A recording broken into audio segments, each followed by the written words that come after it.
What is up, you guys? Welcome back to the channel. Today we're going to be reading some ghost stories off of Reddit, so let's not waste any more time and get right into it. This first one's called My Room is Haunted and I'm to Blame. I'll see about that. I know how ridiculous that title sounds, but hear me out. A few years ago, I started waking up with random bruises and scratches. At first, I didn't think much of it. I figured I was bumping into things during the day and not noticing or scratching myself in my sleep. Then other weird things started happening. My lights would flicker for no obvious reason. I'd occasionally wake up to find my TV switched on despite the fact that I barely use it. I watch everything on my laptop, so it's not like I was falling asleep in front of the TV. The strange part was that it was almost always the cooking channel. Then there are my posters. For some reason, one of my Doctor Who posters kept ending up on the floor. Not the other ones, just that one. I'd put it back up, and a few days later it'd be down again. The reason I think I'm to blame for all of this is because I turned it into a joke. Yeah, you don't want to fuck with ghosts. Not really. When something weird happened, I'd blame my imaginary roommate. I named him Mr. Ghost Dude.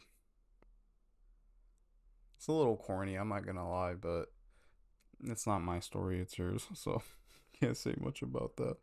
Where was I? One day after something strange happened, I jokingly said, "Yo, Mr. Ghost Dude." Fucking Jesse Pinkman. Jesse Pinkman. I said Jesse Pinkman. What the fuck, dude? I can't talk. Jesse Pinkman. Fucking, yo, Mr. Ghost Dude, you can stay, but you gotta behave yourself, bitch. Fuck. At first, I thought it was funny. The bruises and scratches eventually stopped, which honestly made me feel better about the bruises and scratches eventually stopped, which made me feel better about the whole thing. But the other stuff never completely went away. These days, it feels less and less threatening and more annoying. If I ignore the weird things happening around me, the lights will sometimes start flickering. The odd thing is that it feels like the flickering follows me. If I leave one room and go into another, the lights will start acting up too. That is a little odd. The only thing that seems to stop it is acknowledging him directly. That seems really odd. It's like, can you stop that shit? What the fuck?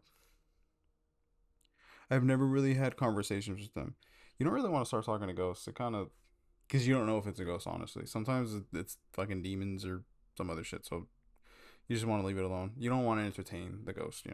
It'll make it stay. I've never really had conversations with him. I've only ever talked at him. There was one exception. After my Doctor Who poster got torn down, for what felt like the hundredth time, I got frustrated and said, "What? Do you not like Doctor Who?" I've never seen this show, but I always see people talk shit about it. So I don't know if it's a good show or not. I know it's a British show, so you already lost me there. I'm not gonna watch it. The only like British thing I've ever watched is Peaky Blinders. Is pretty fucking good. I'm not gonna lie. And the 28 Days Later movies. That's like the only British stuff I've seen. Funny that it has Cillian Murphy in both, but that's besides the point. That's like the only British related shit I'd actually watch. The lights immediately flickered. I took that as a yes. I took the poster down and it never happened again. That's kind of crazy. The weirdest part is I recently told a friend about all of this. They're really into paranormal stuff, and after hearing everything, they told me they thought Mr. Ghost Dude sounded like an aggressive entity. It wasn't really that aggressive. It was just more like fucking with you. But it sounded like an aggressive entity that I made a mistake by naming him and essentially giving him permission to stay. According to them, acknowledging something like that can encourage it. Yeah, no shit. Personally, I thought I was just making jokes. Now I'm wondering whether I've accidentally spent years encouraging a ghost, whether I've created such a detailed running joke that my brain connects unrelated events, or whether Mr. Ghosty is genuinely out there with strong opinions on Doctor Who and a worrying obsession with cooking shows. I'm curious what other people think. Yeah, I think you just got a ghost that really hates Doctor Who for some reason. But I mean, it's not really aggressive. There's ghosts and stuff that like to fuck with you, and they just like poking fun. I don't know why. Didn't like the Doctor Who poster. That's really funny. But I mean, he did get bumps and bruises and scratches, so that's not really a good thing.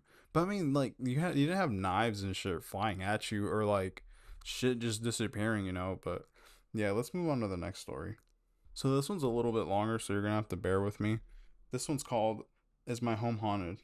or "Can I Just Be Hysterical?" Anyways, my family bought this house when I was a little girl, maybe about 6 or 8 years old. I can't remember much about my childhood now, but I can remember a lot about the house. Dude, I hate when people, my little brother, I have a little brother like this. You ask him any detail about his childhood, he doesn't remember.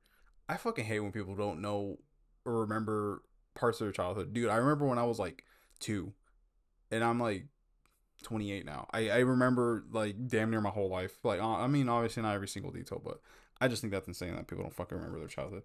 When I finally got my own room because my aunt moved out, I'd be asleep at night and I could vividly remember hearing somebody pacing back and forth in my room. We had carpet, and everyone knows what feet on carpet sound like.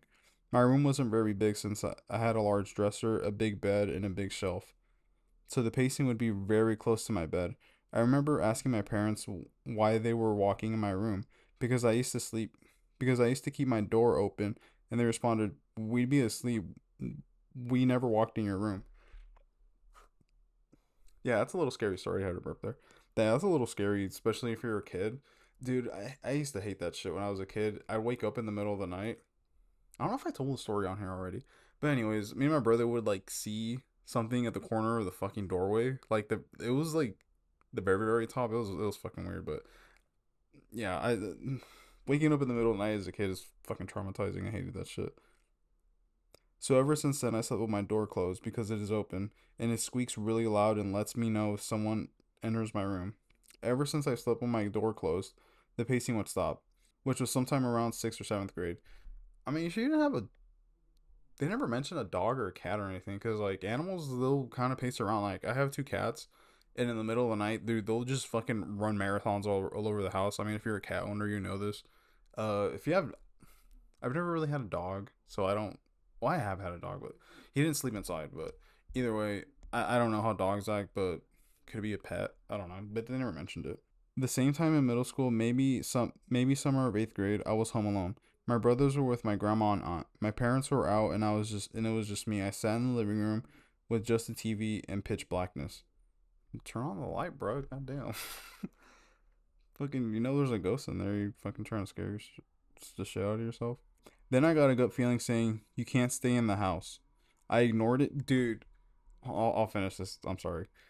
I ignored it, saying I was just scaring myself because of the dark. I kept ignoring it, and my gut feeling got stronger till I started feeling my body genuinely shiver. Then I was just hit by a semi truck force screaming at me to get out of the house. When I was, yeah, I was like middle school too, like 8th grade. Literally, probably like the same time the story like for this person's taking place. I was in like 8th grade, and I remember one time my family wasn't home, and I was just at home. I was chilling. I was listening to music or something, and the fucking power went out. And it was summer, so it was hot as fuck. And I was like, well, I didn't have a phone at the time either, so I couldn't really even call my mom. So I just sat in the living room, and it's kind of hard to explain. Like, kind of like where I'm sitting right now is like the living room. Pretend it's the living room, and like the TV is where like the camera is right now, and the door is to this side of the like the front door is like to this side of the camera, and then here was one room, and then there was another room like for my brothers over here, and there was a hallway. So like there's an entranceway like over here, and there was a small hallway, the bathroom, and then that room. The door was open to the room. It was dark in there because obviously no light, and we kind of had it was kind of dark in there because we had curtains, but there was like a small crack coming, well, a small crack open, so there was a little bit of light coming through. I just remember looking over, and I could see that crack, and there was a fucking head, like a head just popped up, like a just solid black, like shadow person. I've seen shadow people fucking forever, so I saw that, and I was like, yeah, I'm not doing this, and I just fucking sat outside the whole time. That shit was so fucking scary. I hated that shit so much. I jumped up immediately, ran to my room, locked the door, and called my grandma. Bro, why don't you just go outside? Maybe it was dark. Maybe it was late. I don't know. Yeah, it's not safe for a kid to be out that late. I called my grandma and demanded she come home and get me because something is wrong with the house. I was so frantic, I probably sounded like I was on drugs to her. When she finally agreed to come and get me, I wasted no time running out of the house and sitting in the bed of my dad's truck at 2 a.m. in the morning. Bro, what the fuck? Okay, my parents have done shit like this. Leave me like by my dude. My parents would work at night, and it would literally just be me and my brother, my like the middle brother, and we were like in kindergarten and shit. I I'm assuming you're Hispanic, because like only Hispanic parents be doing shit like this. 2 in the morning is fucking insane, bro. To leave a middle schooler by themselves at night. Yeah, what the fuck? I didn't even have shoes on. I didn't pack a bag or anything. I literally just ran out of the house with my phone and nothing else. My family would make fun of me for the experience. Yeah, you're definitely Hispanic. I'm not even. Yeah, my family would make fun of me for this experience till they started having their own scary experiences. Which, dude, they're Hispanic. I'm sorry. Like this is reading out for some Hispanic shit. Because motherfuckers, like something will happen to you. Some like scary shit will happen to you, and they'll start like making fun of you, and like, no, mamas, wait, fucking, last week the fucking door opened and closed by itself in the bathroom. Yeah, like, fucking, yeah, that's how, well, Mexicans are at least, but goddamn, bro. Until they started having their own scary experiences, which I'll come back to later, so the timeline flows better. Yeah, this is pretty long so far, but it's pretty entertaining. And then sometime in high school, I had grown a bit accustomed to the weirdness of the house. Around freshman year, I remember it being the weekend. The house was alive. Everyone, yeah, you're Hispanic. I'm so sorry. I keep saying that. Just like the more I read, I'm like, yeah, you're probably Mexican, But everyone was awake and bustling, and my aunt plus my parents were trying to get my baby brother, who was taller, to sleep in his own room. He never wanted to, and we all just chalked it up to the baby separation anxiety. Yeah, that's a thing too. Or I mean, some kids are just they're just glued to their fucking mom or their dad, their parents. And so I had gone to the bathroom. I didn't have my glasses on, and I walked past his bedroom. In order to exit the bathroom, you have to walk past his bedroom. So kind of like I guess earlier what I was describing how my house was. His door was wide open and the light was on. But as I walked past, I completely saw a little boy, maybe 6 years old, in a striped shirt, wearing a baseball cap. That's pretty fucked, honestly. If there's a kid that died there, 6 years old, pretty young. Yeah, that's sad. I froze, contemplating if it was real or not, but I was too afraid to look back, so I kept walking. I told. So you saw like a ghost kid, even if it wasn't a ghost kid, if it was a real kid at your house staring down at your little brother, be like, "Yo, what the fuck?" But I get it. It's pretty scary. So I kept walking. So I told my aunt and my mom about it. Then it prompted me to actually look into the history of the house. Of course, someone owned it before us, a man and his family, which consisted of kids. I assumed my parents never knew this because they were in awe at learning who lived in the house before us. But my aunt just looked horrified. She said she knew children lived here because before they bought the house, she could see faint children's drawings slash writings on the wall, could even feel the house's childish spirit and more. Then I brought up the experience at 2 in the morning, which led into more stories about the house. My aunt explained that she stopped sleeping over because she felt the evil at night. That's fucking crazy. Our hallway and living room are short. Yeah, that's kind of describing like the house I lived at. But I mean, I only had like one weird experience there, so I don't blame the house. But she explained that when you sleep in the living room, it felt as if the darkness in the hallway was deeper than the darkness in the living room, despite them both almost having no light. Just picture a pitch black living room and then an even pitcher black hallway with no in between. Like the darkness between the two doesn't mix. Dude, I've had dreams like that where I'm in like a forest or some shit and it's dark and then it just gets darker. Like it's literally it's like a sudden transition from like kind of dark to like dark as fuck. It's fucking crazy seeing shit like that. It's even crazier seeing it in person because I've never seen that, so I can't. I know what it looks like because of my dreams, but seeing it in person must be a totally different fucking thing. She also said when she'd watch movies, she feels as if it wasn't just us watching the movies, but felt other things with us. A family of six watching a movie felt like a crowded room of 15 to her, basically. She stopped staying late after the feelings and eeriness happened every time she stayed over. She never knew what it was, just a one-time feeling. Recently, I'm out of school for college now.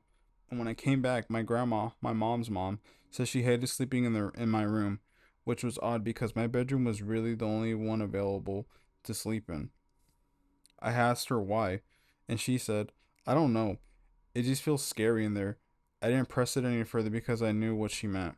I rearranged my room so it was more spacious, but since I rearranged it, it felt like the corner spaces where my shelf used to be harbor something else, some type of entity that could only feel but almost never see unless you really focus in the deep darkness. I simply told her, yeah, that's why I fall asleep with the TV on.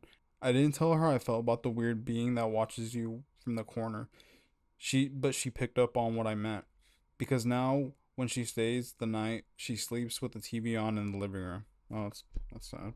Further down the line, I wake up early at like 4 to 6 a.m., somewhere around there, because I wanted to see my mom before she left for work. I got a knock on my door, so I assumed it was my mom when I called out. There was no response. I had been watching TV, so I assumed it must have been a knock from the show I was watching, but I rewinded so far back and I never heard the knock. I went to my mom's room and asked her, "Did you knock on my door?" She responded no. She was in her bathroom the entire time and didn't even know I was awake. I felt so fucking afraid. I rewinded our cameras to the exact moment I called out for my mom, which was picked up by the cameras.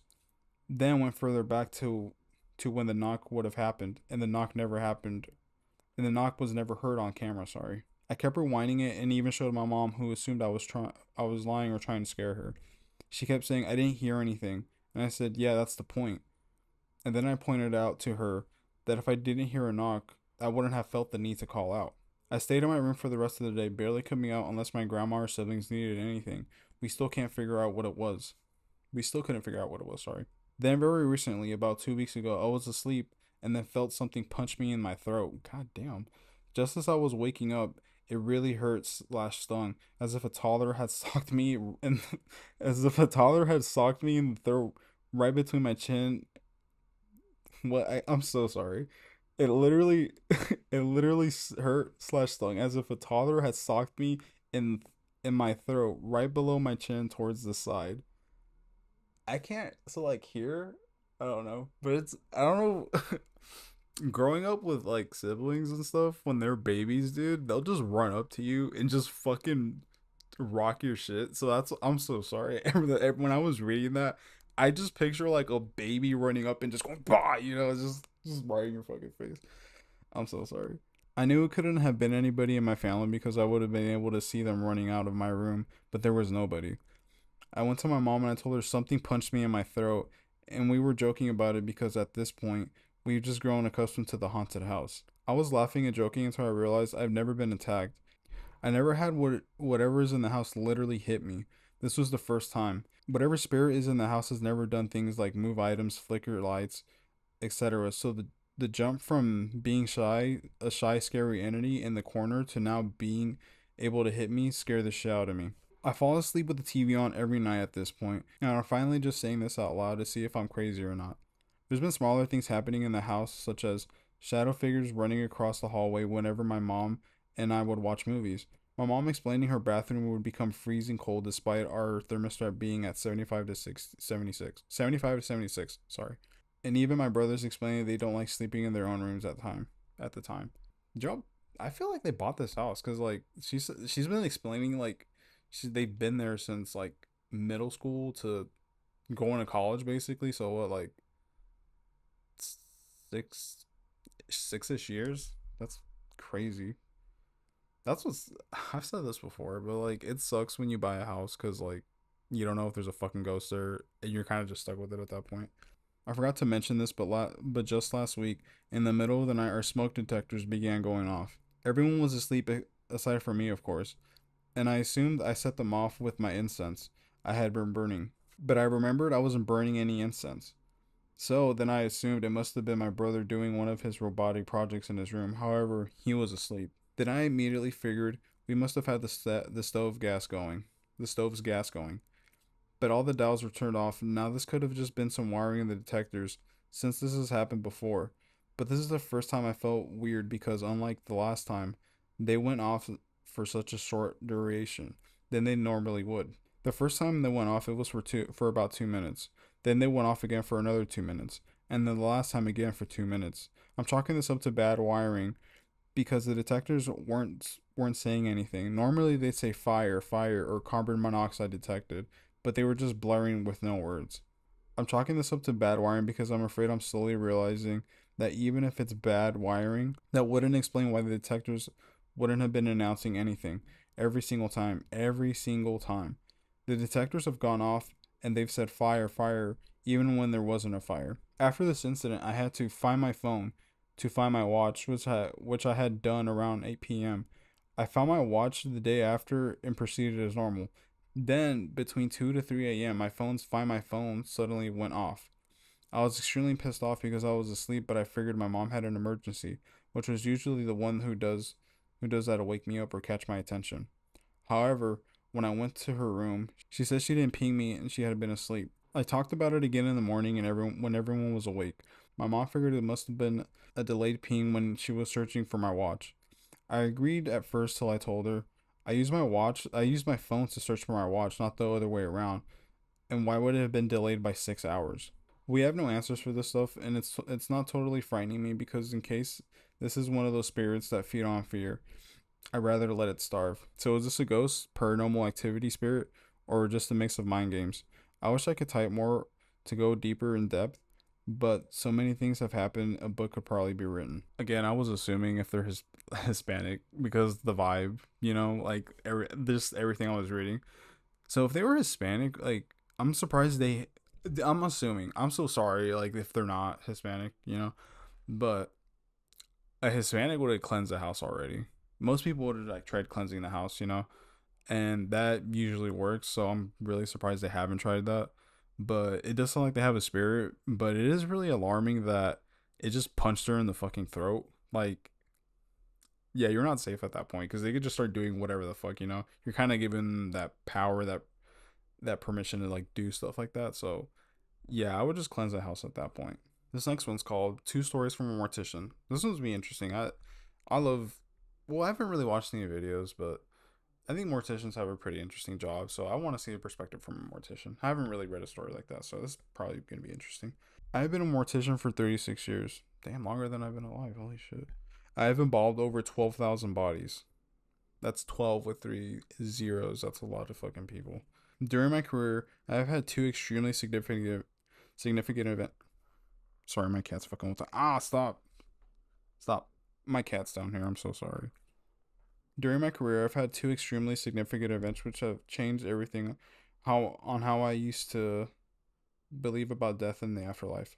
I'm a Christian, but the two events in my career have made me question everything. I have never shared these two stories because I don't know how people will take it. Anyway, I have always wanted to get it off my chest. Now with the internet, I can do it. It is going to feel good to hit submit and let it all out. Here's my first incident. It was approximately 2 a.m. When I finished embalming. I had approximately 6 bodies, all embalmed. Sorry, that word's kind of hard for me to pronounce. All embalmed on tables with white sheets over them. I had taken off my gown and gloves and walked across the room and opened the door. Right when I was about to turn off the lights, I had a rush of pressure that pushed me from behind. I need to say this push was not a regular push, not a focal point type of push when it was directed on your middle back or arm, or a push in a small area of your body. It was the type of wall push that touched the back of my ears to the back of the heel to the back of my heels and everything in between. Damn, so it's like a wall, I guess, like that pushed her. It felt like a wall that pushed her. I was moved approximately 1 foot before I ran as fast as I could out of the garage door, and I jumped into my gray Volkswagen Jetta and drove to my condominium. When I got home, I sat down in my chair and spoke to Jesus and spoke out loud things saying, I don't know how I offended you or if you're mad at me, but I am very sorry. I remember looking at my right arm because my skin was tingling as I was saying this. All the hairs on my right arm looked like my skin was being prickled. My hairs were standing up straight. I had never seen my hairs like that before. Here's my second incident. This is a completely new funeral home, and 23 years later for my first story. I was entering the funeral home to embalm. This was approximately 9 p.m. at night. As an embalmer, we do work at all hours. I was in the prep room and took off my gown and gloves and went down to the hallway to grab a bottle of water out of the snack room little fridge. Then I walked down to the hallway back to the prep room. As I was walking back, there was a mirror in front of me down the hallway. Behind me is a glass door with our outside light on, in front of the funeral home. As I was walking towards the mirror, a person walked to the door and turned and stopped. I saw this, but I took a couple of steps further and immediately turned back around and screamed. The person was no longer there. It was a spirit who was behind me that it was a spirit behind me that I saw in front of the mirror. So it's like she was walking that way, right? Forward, there was a mirror, and in the mirror, she saw the reflection of a person behind her. She turned back around. Nobody was there, and I guess she freaked out. I mean, which I would freak out too, but when I screamed, it screamed. When I screamed, it screamed. And it continued to scream as I ran out of the funeral home. Wait, what the fuck? That's insane. Then it continued to scream as I just stood in front of the parking lot. The scream, it was my scream the whole time. It took my voice and copied it. Thank you everyone for listening. This was a little shorter, but that's freaky as fuck. So I'm trying to picture it. So I'm guessing she saw the mirror. She saw the thing in the mirror at the front door, and then did she run towards the front door? And then she heard it screaming the whole time. I don't know. But then also I feel like maybe she just heard herself scream, because I mean it's an empty building, it's kind of echoing. So maybe it was like an echo that made it sound like she was also screaming. I'm not saying she didn't see anything, but like I don't think the thing took her voice and copied it. Maybe she just kind of heard like the echoing of the building, because I'm assuming I mean, she said it's late at night. It's 9 p.m. Maybe nobody's there. It's just her, and it's just an empty building, and the echoing just made it sound like there was more than one person there. So I don't know. So let's go to the next one. Paranormal activity? Question mark? Question mark. Around 9 p.m. Around 9:30 p.m. the other night, I saw a woman that looked fairly young, like a kid, walking alone. It's not a woman. It's like a teenager, I guess, or like early 20s, walking alone on the shoulder of a near a freeway entrance ramp. From the first sight, it seemed that she had a covering on her face, and her hands were just in the middle of her body in a normal pose. She was just standing still. There were no houses or businesses nearby. She was genuinely my way to get on the on ramp, so I went down the road a little bit and did a U turn. I found her a little ways down. She started walking near this dead end area, so I turned towards her. She was no more than 10 feet away from me, wearing dark clothes and carrying what looked like a children's backpack and lunchbox. Now in the dark, these had reflections, so it confused me how no one else who was behind me noticed her as well. Instead, people didn't go around, they just went onto the highway. What stood out to me was her eyes looked unnaturally large. Like the white around her pupils were so visible that her face looked sad, like she looked traumatized. I mean, I got in a wreck not recently, like a couple months ago, and my mom kept saying that I had just had like these eyes, like my eyes looked like startled. But I mean, I was fine afterwards, but she just kept saying my eyes look startled. They look startled. So, it might be that. Anyway, she was walking very slowly and seemed out of place. So I rolled down my window and I said hi to see if she needed help, but she didn't respond. Making eye contact with her scared me, so I left. Oh shit. I'm sorry. That's kind of funny. So I left. Instead, she turned around and started walking the other way after we made eye contact. The whole situation felt strange enough that I left and called 911. They asked me if I wanted to call back after the police checked it out, but I said no out of fear. A couple of days later, I checked the police records and call logs, but all of it said nothing was found and nothing assisted. So it made me wonder if she went into the forest nearby or if it was something else. Did anyone else know if there was a spiritual thing, skinwalker activity, or maybe just a really traumatized woman? This one's kind of hard to pin it down, honestly, because if you're saying that she was kind of like on the on ramp and people were just going and just like ignoring her, then it may have been a ghost that only you were seeing. But then also, the road's kind of fucked up, and I mean, everyone's guilty of it. Like, you're just driving by, especially if it's like a freeway or a highway, or even just like a a country road, and you see people, you just kind of drive by. You don't. It's like I've done it so many times, because I mean, I when I do this, it's in the middle of bump fuck. I've had like just random people just walking on the shoulder. I'm sorry, I'm not gonna pull over. I don't fucking know you. We're in the middle of fucking nowhere. I'm not risking myself. You know, it's kind of fucked up as that sounds. So it may have been that, but like at least you tried checking to see if it was an actual person that needed help. So, well, guys, that's the end of the video. I hope you enjoyed. I'm trying to do this more in person format because fuck AI. I've been seeing a lot of like these voiced over like AI videos, and I want to be an actual person on camera now. So um yeah, this is how the videos are going to be from now on. But if you guys have any stories of your own, leave them down in the comments below and I'll try reading them. And yeah, thanks for stopping by, and I'll see you in the next one.